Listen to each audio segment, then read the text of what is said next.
Professor दीपक मलिक जी, आचार्य विवेकदास जी, professor Rajkumar ji, professor Sanjay Kumar ji और सभागार में उपस्थित इस मूल्य अनुशीलन केंद्र के लिए ही नहीं, कला संकाय के लिए ही नहीं, बल्कि हमारे हिंदू विश्वविद्यालय के लिए जिनकी उपस्थिति ही हमको आज भी देखे उनको तो लगता है आज कितना सुकून है। डॉक्टर साहब को देखते ही सुकून अनुभव होता है। प्रोफेसर कमलशील जी, चाहे जितनी धरना हो रहा हो, प्रदर्शन हो रहा हो, बहुत झगड़े हो, नारे लग रहे हो, लेकिन डॉक्टर साहब को देखिए तो जेठ की दोपहर में भी एक सुकून का अनुभव होता है। नहीं, सब शांति है, कोई बात नहीं। एक ऐसा आश्वस्ति मूलक एक उपस्थिति का एहसास कराता हुआ चेहरा विश्वविद्यालय का और हमारे सभी चिर परिचित मित्रगण, छात्रों और छात्राओं, बहुत दिनों बाद इतनी खुली बहस का एक ताजा हवा का झोंका जैसा अनुभव हो रहा है। प्रोफेसर दीपक मलिक, आप अनुमान नहीं कर सकते कि 70 के दशक के बाद से लेके अब तक का गहन राजनीतिक अनुभव जिनके पास है और अपने ढंग के मौलिक चिंतक, और जितने भी कठिन प्रश्न हो लेकिन उस पर बहुत संतुलित ढंग से, शांत ढंग से अपनी बात कहते रहने की जो संस्कृति रही है हिंदू विश्वविद्यालय के छात्र नेताओं की, उसके सर्वश्रेष्ठ प्रतिनिधि प्रोफेसर दीपक मलिक जी हैं। बहुत दिनों बाद साहित्य की गोष्ठियां हों, राजनीतिक गोष्ठियां हों, किसी भी गोष्ठियों में दादा को आह्वान मिले, उतनी ही सहजता से पहुंचे। बड़े बड़े लोगों के साथ मंच शेयर किया है, लेकिन कहीं आपको उनकी वाणी में अभिमान नहीं मिला। ये हिंदू विश्वविद्यालय के बड़े बड़े नेताओं और आचार्यों की यही छवि रहती है, यही उसकी मौलिक छवि। बहुत दिनों बाद भाई संजय कुमार जी के नेतृत्व में मालवीय मूल्य अनुशीलन केंद्र का ये हाल भरा तो कई बार था, लेकिन आज विचारों से भरा तरह तरह के विचार, सब तरह से विचार के झोंके आने दो। तो राधाकृष्ण कहते हैं university is a place where mind collides with mind. University ही क्या, जहाँ स्मशान जैसी शांति हो। हम लोग एक बार फिराक साहब के यहाँ बैठे हुए थे, तमाम विद्यार्थी खूब गालियां देते थे, लेकिन रोज शाम को खोजते थे कोई लड़का आया नहीं। सब यूनिवर्सिटी के लड़के पहुंच जाते थे, तो उसमें एक लड़का था, बराबर हर बात पर कहता जी हुजूर, जी हाँ, बेहतर फरमाया, सही कहा। अबे साले एक बार ना तो कहो, मालूम तो हो यहाँ दो आदमी बैठे हैं, मालूम तो हो यहाँ दो आदमी बैठे। यूनिवर्सिटी एक ऐसी जगह है और हमारे जितने ग्रंथ हैं सब में अच्छे अच्छे ग्रंथ प्रश्नोत्तर की शैली में हैं। मिलिंद पढ़ो बौद्ध धर्म का ग्रंथ, गीता, उपनिषद सब वार्ता की शैली में है, और राहुल जी के वो भागो नहीं दुनिया के बदलो तक, वो भी वार्तालाप की शैली में। प्रश्न करना, जानना, असहमति व्यक्त करना, असहमत के लिए असहमत नहीं। यहाँ आपने असहमति व्यक्त की, ये भारत का विरोध करा। ये क्या बात है?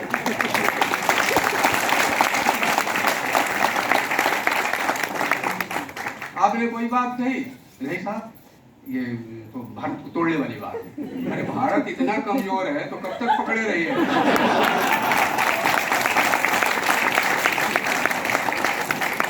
आपने एक बात कही, कहा कि इससे जो है हमारी आस्था को चोट पहुंचे। आपकी आस्था इतनी कमजोर है तो उसको क्यों लिए हुए चल रहे हैं? तो संत विवेकदास जी ने ही ये स्वर दिया, देखिए जहां से अंत किया उन्होंने ना, तो जो विवेक है उसको भारत ने कभी नहीं त्यागा। विवेक के बल पर, संवाद के जरिए। अब भारतीय साहित्य की इतनी विशाल परंपरा है, ये अमेरिकन लिटरेचर थोड़ा है 100-200 साल का। या वेस्टर्न लिटरेचर भी लीजिए, वो बड़ा खींच के ले जाते हैं लैटिन ग्रीक की तरह। पुराना इतिहास किसी का नहीं है, किसी का नहीं है। यूनान से इसलिए जोड़ते हैं कि पुरानी संस्कृतियों के समानांतर थोड़ा खड़े हो सके। यूनानी संस्कृति से कितना आपका जुड़ाव है, लेकिन भारत की एक जो कंटिन्यूटी विथ चेंज, एक लंबी सहस्राब्दियों की परंपरा है। जाने कितने परिवर्तन आते गए। अशोक के फूल बार बार पढ़ने की जरूरत है द्विवेदी जी। जाने कितनी जगह से धाराएं आई, और वो हुक्का की निगासी बदल जाती है, उसका कभी चिलम बदल जाता है कभी, लेकिन हुक्का वही रहता है। यहाँ विशुद्ध कुछ भी नहीं है, सब बदलता जाता है। और यह इतिहास धारा जो निरर्थक है उसको छोड़ती जाती है, छोड़ती जाती है। और धारा हमेशा युवा, हमेशा चिर युवा, हमेशा नई बनी रहती है। इसीलिए जो उद्धृत किया प्रियंका जी ने, द्रविड़ चीन शौक हूं दौल पाठान मोगल होलोली, इतनी इतनी जातियां आई इस देश में और इसके विराट शरीर में समा गई। हे मोर चित्त पुण्य तिथे जागो रे धीरे, यही भारतेर महामानवेर सागर तीरे। यहीं से द्विवेदी जी ने वह शब्द लिया कि भारत जो है महामानवों का समुद्र है, विशाल समुद्र है। और तीर्थों में क्यों जाते हो, भारत स्वयं ही एक तीर्थ है। कहीं कहीं 2 और 3 धाराएं मिलती होंगी, यहाँ जाने कितनी धाराएं सहस्राब्दियों से मिलती चली आ रही। ये एक नई इतिहास दृष्टि थी, अपनी संस्कृति को देखने का एक नया नजरिया था। इसी नजरिए के साथ भारत नया हो रहा था। उसने वेद से लेके संत साहित्य तक को सबको इसी नए नजरिए से देखा। माओ कहते थे ना कि अतीत को वर्तमान की सेवा में लगा दो। इस इतिहास के पढ़ने का महत्व यही है कि इस इतिहास को भविष्य के निर्माण के आयोजन में लगा दो। सब कुछ को लिए हुए कितना चलोगे। इसलिए मुख्य चीज है विवेक। रैदास को एक दर्पण की तरह लेना चाहिए, एक आईने की तरह लेना चाहिए। महंत जी तो हम तो समझते थे कि हमारे दादा ही एंग्री यंग मैन हैं, लेकिन आज संत विवेकदास जी ने वो पुराने जमाने में जहां से उन्होंने शुरू किया था, आज उसी स्वर में बोले। कबीर बोल रहे थे उनके भीतर से। सबको आप समझा रहे हैं और आत्मालोचन करने को तैयार नहीं। रैदास की वाणी सुना के, कबीर की वाणी, सबका इस्तेमाल किस लिए करें? कबीर के डंडे से, रैदास के डंडे से सबको पीटो, सबको पीटो, अपने बचे रहो सुरक्षित।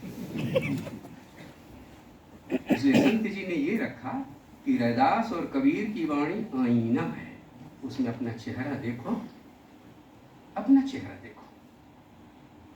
आपने बिल्कुल सही कहा। ये सही बात है कि पंजाब के बड़े दलित, माने बहुसंख्यक दलित समाज ने रैदास की वाणी को केंद्र करके अपने स्वाभिमान को संगठित किया। जैसे सिख एक बार संगठित हुए थे गुरुवाणी को केंद्र करके, रामदास की वाणी को केंद्र करके मराठा शक्ति खड़ी हुई थी। उसी तरह से मराठा शक्ति खड़ी हुई थी तो उसमें मुसलमान भी थे। शिवाजी की सेना में आधे से कम नहीं थे मुसलमान, राणा प्रताप की सेना में भी थे। ये लोग आधा इतिहास पढ़ाते हैं। शक्ति खड़ी होने का मतलब होता है कि वहां का पूरा समाज उस वाणी को लेके खड़ा हो जाता है। तो ये एक बड़ी बात है कि वो खड़ा हुआ समाज, और उसने मंदिर खड़ा किया। वहाँ पर माघी पूर्णिमा को पूरे देश से लोग इकट्ठा होते हैं। ये एक सकारात्मक बात है। लेकिन महाराज जी ने ये बात उठाई कि आपकी टक्कर थी गुरुद्वारे से, तो होता क्या है कि आप भी अगर वैसे ही होने लगते हैं तो आपकी टक्कर किस बात की? अभी आप जो है वो हिंदुत्व को खड़ा करना चाहते हैं, लेकिन हो रहे हैं आप तालिबान, अब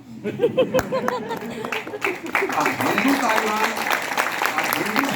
बन करके वेद के अधिकारी हो जाएंगे, वेद विद्या के।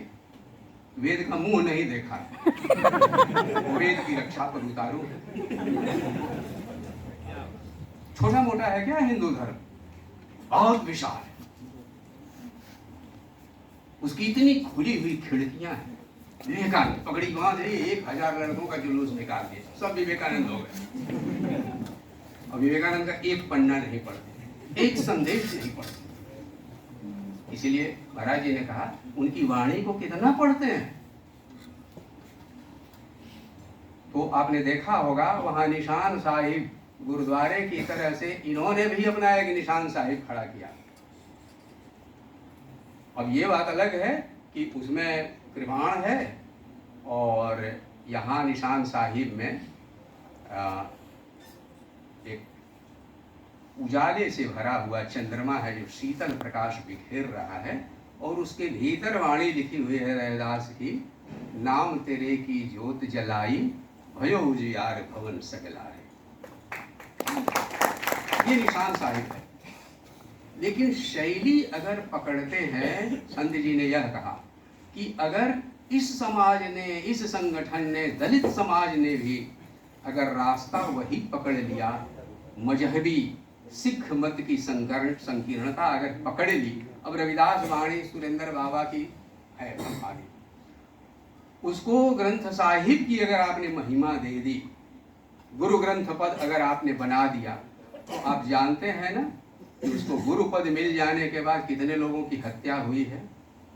अगर एक किताब को ही आपने प्रमाण मान लिया, तो जो जो धर्म किताब को प्रमाण मानते हैं, उन धर्मों की संकीर्णता का आप कुछ अनुमान करिए। हमारे यहाँ किसी एक किताब का प्रमाण नहीं है हिंदुओं में, इसीलिए हम किसी की भी आलोचना कर सकते हैं। जो आस्तिक है वो भी हिंदू है, और जो नास्तिक है वो भी हिंदू है। ज्ञान योग, कर्म योग, भक्ति योग, राजयोग, चारों के माध्यम से आप अपने ब्रह्मत्व की अभिव्यक्ति कर सकते हैं, और कर्म योग में आस्तिक होने की अनिवार्यता नहीं है। जैसे कि भगवान बुद्ध, उनकी हर सांस दूसरों के उपकार के लिए थी, इसलिए उन्होंने कर्मयोग के जरिए उसी सत्य का साक्षात्कार किया जिस सत्य का साक्षात्कार ज्ञान योग, राजयोग वगैरह के द्वारा किया जाता है।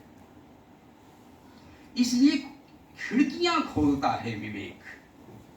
अगर ऐसा नहीं हुआ तो संत जी ने ये आगाह किया कि आप भी उसी मजहबी जोश और संकीर्णता के शिकार हो जाएंगे, और तब रविदास वाणी पर जब कोई आलोचना करेगा दलित, तो आप जो है वो उसकी बलि ले लेंगे। मलिक साहब जानते हैं, मायावती जी नया नया आई थी, उस समय की आवाज और उस समय के नारों का आपको पता होगा ना। 1993 में जब आई थी,